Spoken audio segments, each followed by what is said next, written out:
बिहार के मुख्यमंत्री नीतीश कुमार दिल्ली दौरे पर हैं। पिछले कुछ सालों से नीतीश कुमार हर साल खरमास पर दिल्ली जरूर आते हैं और उनका दिल्ली दौरा सियासी तापमान को बढ़ा जाता है।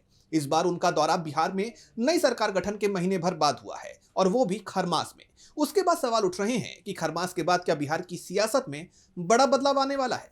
तो क्या है नीतीश के दौरे में खास, देखिए इस रिपोर्ट में। नीतीश कुमार अचानक दिल्ली पहुंच गए। दिल्ली में उन्होंने पीएम मोदी और गृह मंत्री अमित शाह से मुलाकात की। ये मुलाकात इसलिए खास बताई जा रही है क्योंकि पहली बात तो ये कि ये खरमास में हुई है।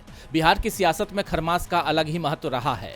और दूसरी बात कि पूरे 1.5 साल बाद नीतीश दिल्ली में पीएम नरेंद्र मोदी से मिले हैं। नहीं तो नीतीश दिल्ली आते थे, बीजेपी के बड़े नेताओं से बिना मिले लौट जाते थे।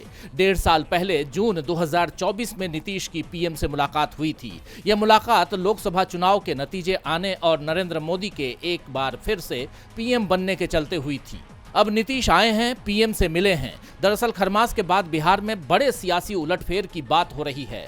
जेडीयू की तरफ से ही संकेत मिल रहे हैं कि इस बार दही चूड़ा भोज में नई सियासी खिचड़ी पक सकती है। नीतीश बड़ा फैसला लेने वाले हैं, इसलिए जेडीयू कोटे के 6-7 मंत्री पद उन्होंने खाली छोड़ रखे हैं। नीतीश ने इस एक फैसले से जेडीयू के अंदर विधायकों की नाराजगी को भी शांत किया तो बीजेपी को भी बड़ा मैसेज दिया कि जेडीयू विधानसभा के अंदर अंकों के खेल में बीजेपी से आगे भी निकल सकती है।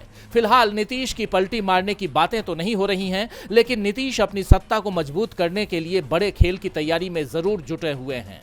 खबर यह भी आ रही है कि नीतीश ने पीएम मोदी को बिहार की योजनाओं की लंबी चौड़ी सूची भी सौंपी है। जी राम जी योजना के चलते बिहार पर पड़ने वाले दबाव को लेकर भी मदद मांगी है।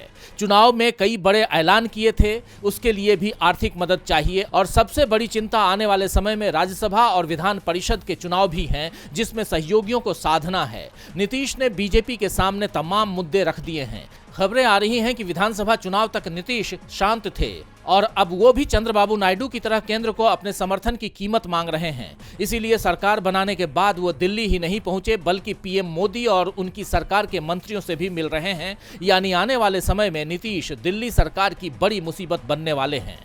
डीबी लाइव की रिपोर्ट।